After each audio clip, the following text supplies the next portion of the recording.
What's going on, everybody? Eric Lindquist at Stochastic here on the Odd Shopper channel, coming to you with a wilderness edition of Lindy's Leans, Likes, and Locks. Hit that like button, subscribe button, notification bell. Goes a long way for me on this video, goes a long way for you. That way you become a prize whenever great content is going live here at our little neck of the YouTube woods. Smokey's friends don't play with matches. That is authentic. You want to know if I'm in a cabin in the wilderness? That is how you know. Only you can prevent bad bets. We don't want that. That's why you can get yourself that $10, get yourself $200 in bonus bets over at BetMGM right now. That's at the link below, only if you're 21 and over, and if you have a gambling problem, please call 1-800-GAMBLER. But no time to waste. I have good internet right now. Producer Jacob's on hand. He's dealt with the madness that is today. So let's get ourselves flying. Some of you are going to love this edition because it's going to cruise. Producer Jacob, let's get to the picks.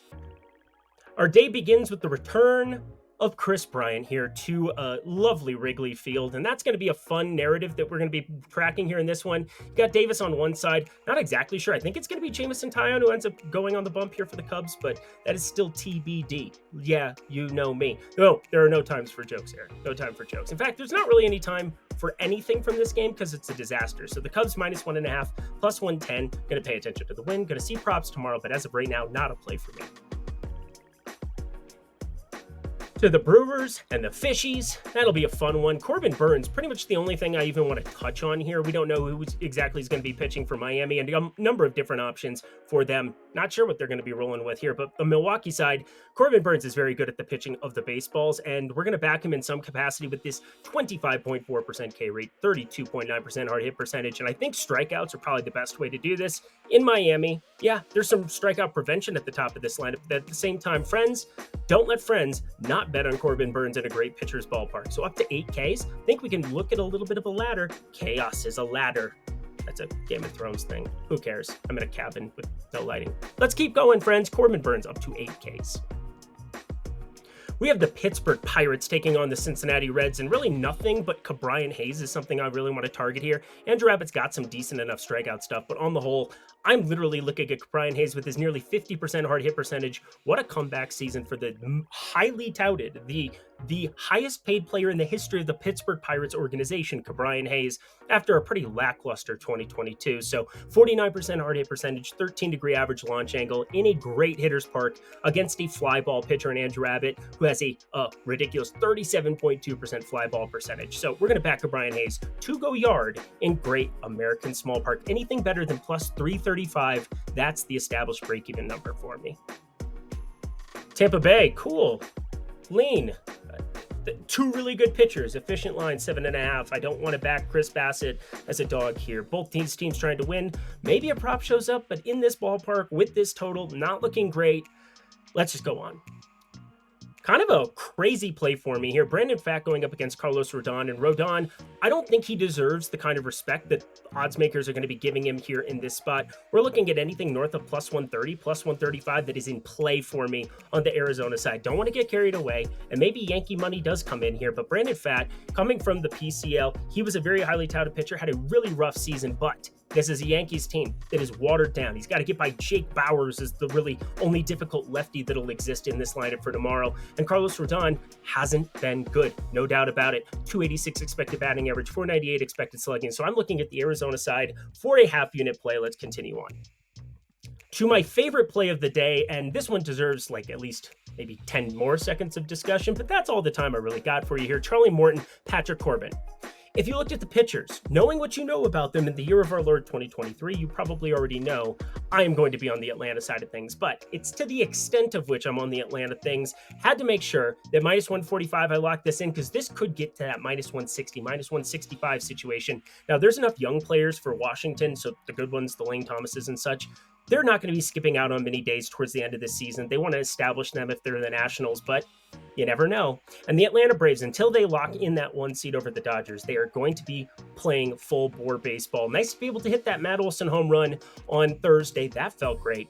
Let's hit the lock of the -1.5 on the Atlanta side. Wish I had put that into play here. It projected out decently well for me, but it is projecting out massively well against a much worse starter in Patrick Corbin.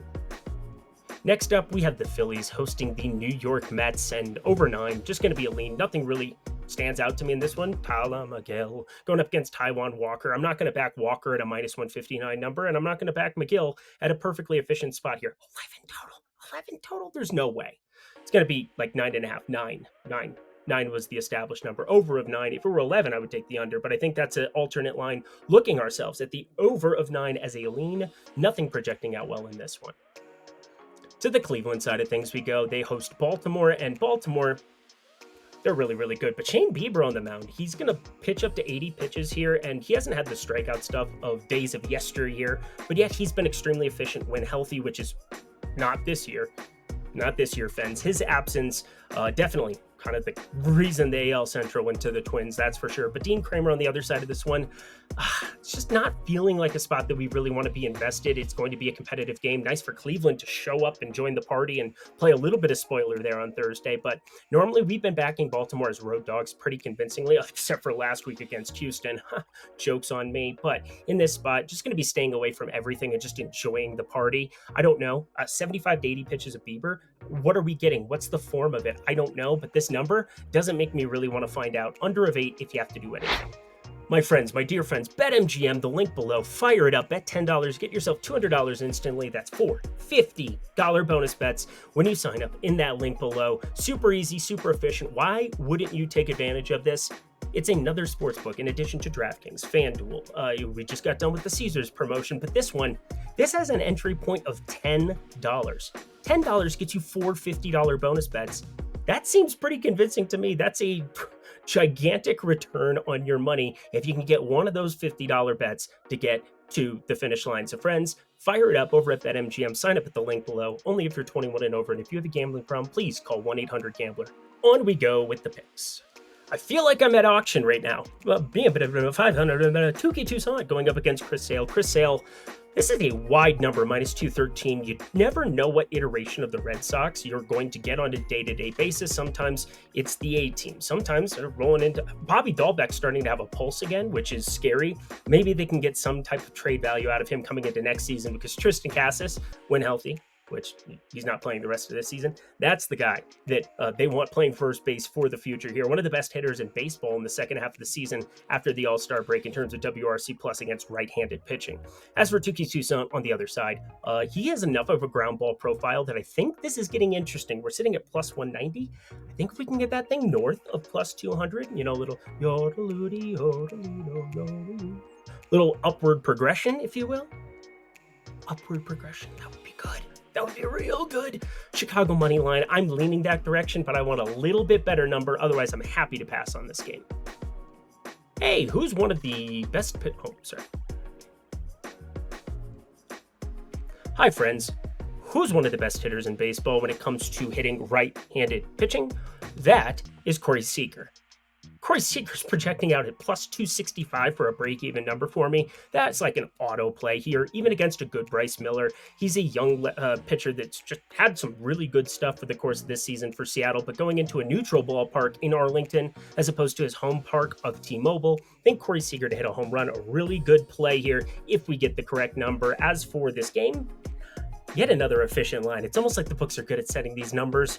We want to be very selective here late season because we can really find some value if you react to how those lineups turn out. It breaks my heart to have to do this, but it's my Minnesota Twins taking on this really lackluster Angels team, but they have enough pop in this lineup still without Shohei Ohtani, without Mike Trout, that it gets a little bit hairy for me. I think I just want to be firing up in some capacity. In Angels play, if it shows up correctly with the correct number, I think this is going to be a huge favorite here, considering Lopez, he's been our best starter all season long. You get a young Daniel in the Lions Den here in Target Field, but Angels +1.5. If I get a number with pretty decent plus money, I'm happy to do it in a spot where I don't expect a lot of runs on either side. Against Minnesota, Minnesota's been pretty good against righties over the course of this season, but definitely looking at the +1.5 side, if any play at all.